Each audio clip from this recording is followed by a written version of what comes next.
Hello, fairy finders and fairy seekers. Welcome to FaerieQuest and another episode of Real Fairies in Real Photos.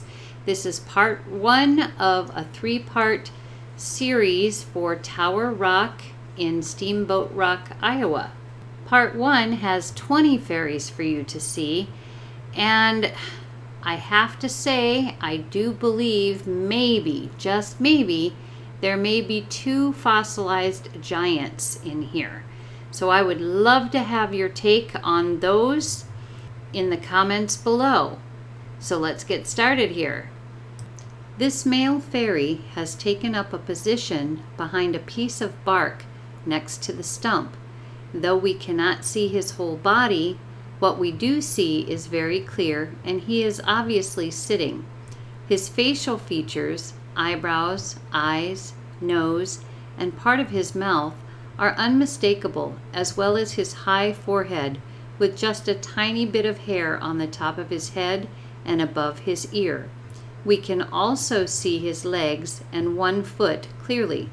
I believe he has a hand up to his mouth, which makes me think he may be eating.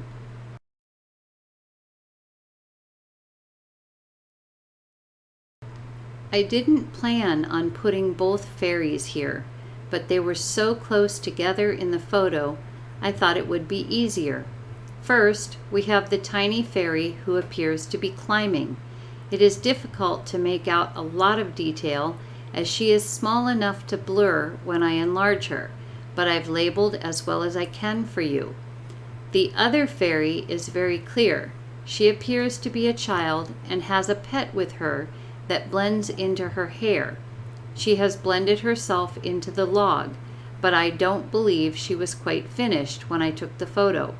We see all of her face and hair turned into bark. I believe her pet may be a baby bear.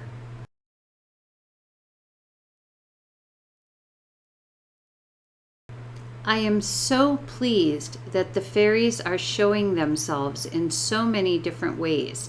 I have run across many like this fairy who have faded themselves almost completely away. This one is nearly transparent.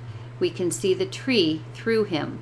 The lower part of him is gone completely, but we can see his hat, face in profile, his shoulder, back, and right arm. How awesome to have such abilities.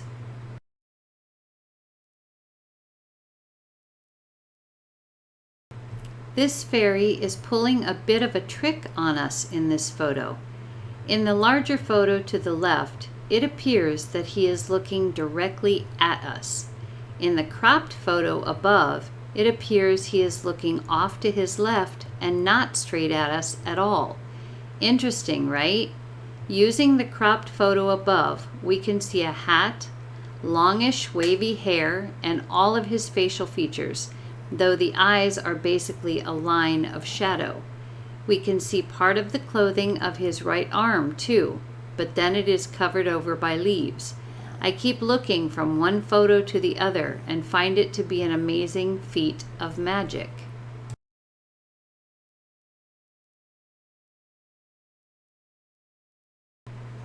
It looks like we have an extremely exhausted fairy here, or if teenagers in the fairy species are the same as in the human species, perhaps we have a bored teenager. We can clearly see his face, including his eyes, and his arms are draped over leaves and hanging down. The draped arms are easier to see in the larger photo to the left. He did a great job of blending with the tree, but you just can't miss the expression on his face.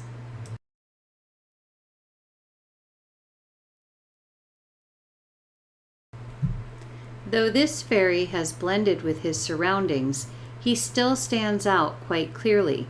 We can only see his head, arms, and hands, as the rest of him is leaf covered. We can see he has hair behind his ear, but no hair on the top of his head. We see one black eye and a hook-shaped nose. One arm is out in front of him and the other is bent at the elbow, supporting him in what appears to us as a suspended state.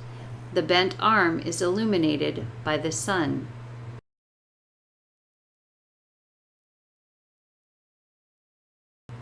This little girl fairy appears to have been curious about me. We can see her hair in a bun, her eyes, her nose, and one chubby cheek. She is resting on her arms, which leads me to believe that she is lying on her stomach in the grass. Her chosen spot allowed her to blend fairly well into the log, but she did not make herself part of the log. It is interesting that I rarely see these children fairies with any adult fairies around, or maybe they are there and I just can't see them.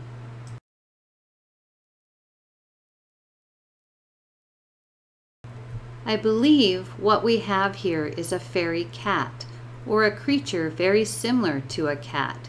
It has the same ability to blend as the other fairy beings, and has blended so well that it is almost impossible to see. The red arrow at the top points right between this cat's ears. We can see little round eyes too, and if you really look closely, you will see front paws near the cross section of the branches. This is not the first animal fairy I have photographed, but I don't get them as much as other fairy beings.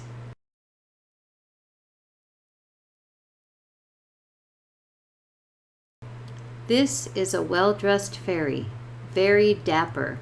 It looks like he is strolling with his hands behind his back, since we see all of him except for his arms, hands, and feet. He has interesting eyes too, which is what caught my attention to begin with, and you can see them in their intensity better in the larger photo to the left. Not sure if they glow or are just a really unique color that makes them stand out. This fairy also has large pointed ears and a longer nose. He reminds me of one of the goblins that worked in Gringotts Bank in one of the Harry Potter movies, except this one is not as thin.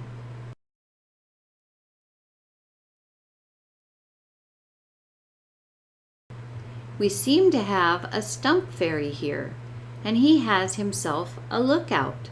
He has also blended so very well to the color behind him on the stump that I nearly missed him. It really is, in most cases, the facial features that give them away. This fairy did not disappoint in that respect. We can see his hair, eyes, hook nose, mouth, chin, one ear, and one arm and hand. Though dark due to blending, he is really quite clear if you can adjust your eyes accordingly.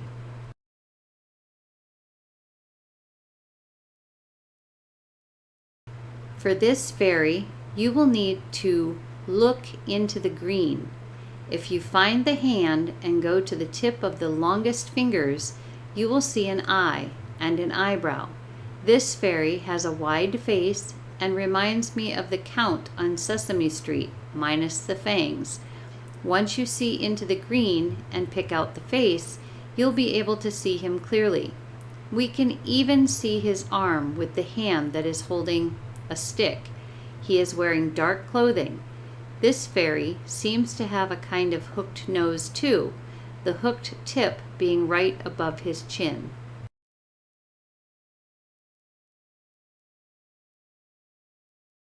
This fairy showed up very clearly, though he did his best to blend himself into the rocks.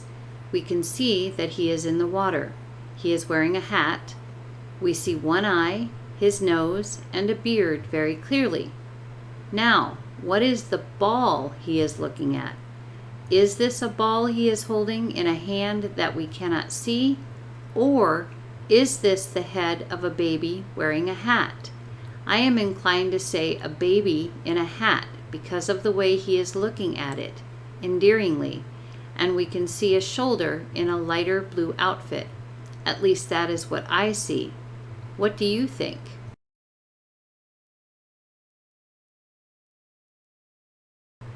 I'm not sure if this is what I call a rock-dwelling fairy, but it has found a nice snuggly spot for the time being in a crevice of the bluffs. This little one may be eating or just covering its mouth in surprise at seeing me taking pictures. We can see some hair, a very tall forehead, eyes, the hand with fingers, and one leg and foot. If you look closely, you can even see little eyebrows above each eye. It fits right into that snuggle spot and looks so comfortable.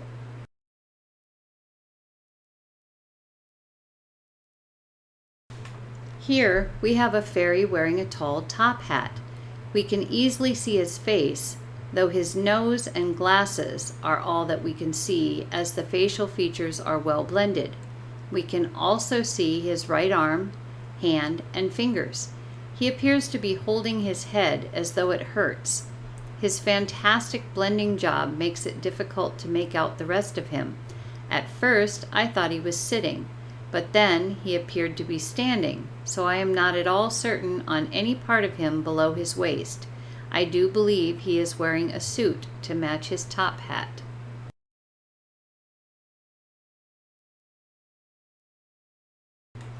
Not sure if this is a blended troll-like fairy or the fossil of a giant. This head is on the bluffs, as you can see. Due to the size of the bluffs and where I was standing to take the photo, this head is huge. We can see the face very clearly. No hair, both eyes, nose, mouth, ear, and his double chin. There is no trace of the rest of him. What do you think on this one? Blended fairy or fossilized giant?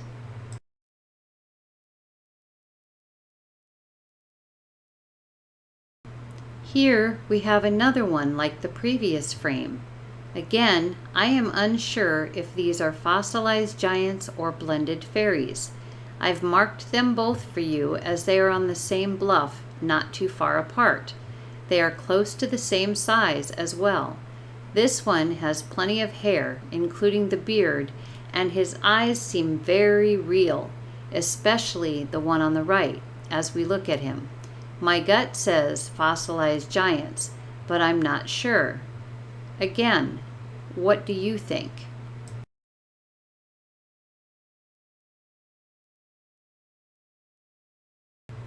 This is a very interesting fairy being sitting on the ledge on the bluffs. He's not the smallest creature for sure if we compare him to the giant face below. We can see his eyes, nose, and mouth, a spotted neck, and what appears to be a round shell of sorts, somewhat like a snail. Though he is certainly large enough, I did not see this fairy with the naked eye, but he is blended quite well with the stone behind him. His facial expression is one of contemplation, or perhaps concentration, so he can hold his blended form.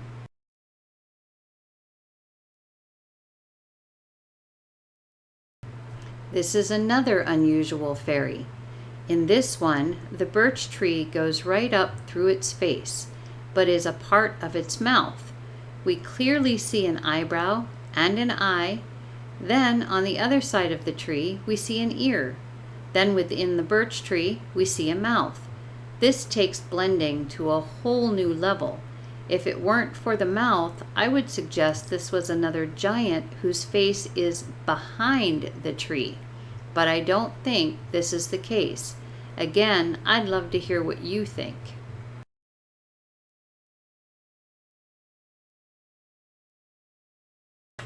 This fairy was sitting across the river from us. We can see her face without a lot of detail, but it is dark where her eye is supposed to be, and her nose is clear enough. She has black hair and is wearing a dark green dress. It looks like she is, perhaps, sitting cross-legged as the bottom of her dress is straight across. She may have been reading or conversing with the fish, as it was such a beautiful day.